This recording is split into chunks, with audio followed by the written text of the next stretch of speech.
آپ کے سوال میں یہ تھا کہ لوگ بھڑکا رہے ہیں. جہاں تک کہ ہندوستان کا سوال ہے، ہندوستان کے کانسٹیٹیوشن میں کوئی بھی ایسی چیز نہیں ہے جو اسلام میں حرام ہے اور ہندوستان کا کانسٹیٹیوشن آپ کو اس چیز کرنے پہ مجبور کر رہا ہے. میرے علم میں ایسی کوئی بھی چیز نہیں ہے جو اسلام میں حرام ہے اور انڈین کانسٹیٹیوشن، انڈین گورنمنٹ آپ کو فرض کر رہا ہے. مثال کے طور پہ اسلام میں شراب پینا حرام ہے، ہندوستان کے کانسٹیٹیوشن میں یہ نہیں لکھا کہ شراب پینا فرض ہے.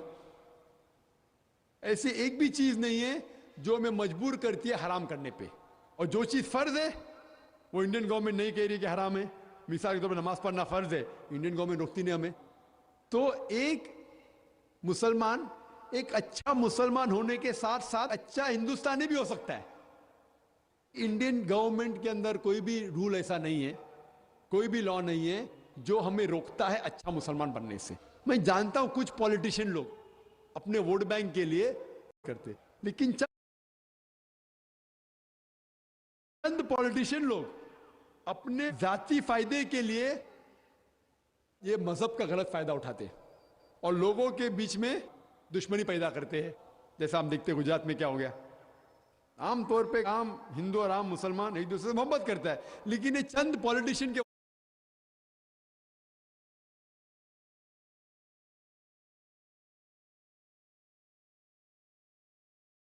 وجہ سے ہم ان کے جال میں آ کے ایک دوسرے سے جھگڑا کرتے ہیں. جھگڑا کرنے کی ضرورت ہی نہیں. آپ قرآن کو اگر فالو کریں گے، تعالیٰ الی کلمۃ سواء بین بینکم، اس بات پہ آؤ جہاں پر ہم میں یکساں ہے. کبھی پرابلم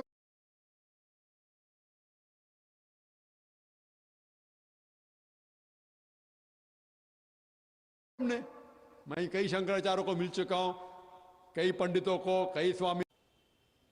تو میرے حساب سے اس ملک میں ہمیں حق ہے اسلام مذہب فالو کرنا، اسلام مذہب کی دعوت دینا.